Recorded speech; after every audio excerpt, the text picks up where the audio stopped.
Դու գիտես, որ էլեկտրական լամպի հեղինակը հենց Թոմաս Էդիսոնն է, մարդ, ում շնորհիվ աշխարհը դարձավ ավելի լուսավոր։ Պատմում են, որ փոքրիկ Թոմասը դպրոցից տուն բերեց մի նամակ։ Մայրը բարի ժպիտով նայելով որդուն բարձրաձայն կարդաց. «Ձեր որդին հանճար է, այս դպրոցը շատ փոքր է նրա համար, խնդրում ենք, շարունակեք նրան կրթել տանը»։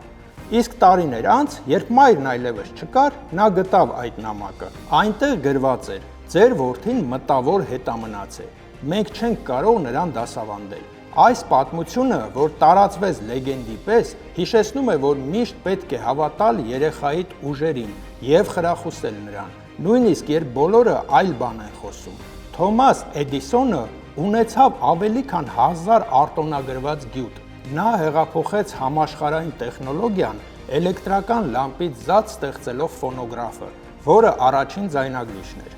Վաղ տեխնոլոգիաներ կինեմատոգրաֆիայի զարգացման համար, էլեկտրաէներգիայի բաշխման համակարգը, բարելավված մարտկոցներ մեքենաների ու արդյունաբերության համար, էլեկտրական լուսային վահանակներ և բարելավված ածխային միկրոֆոն հեռախոսային կապի համար։ Թոմաս Էդիսոնը ցույց տվեց, որ հավատն ու համբերությունը կարող են փոխել աշխարհը։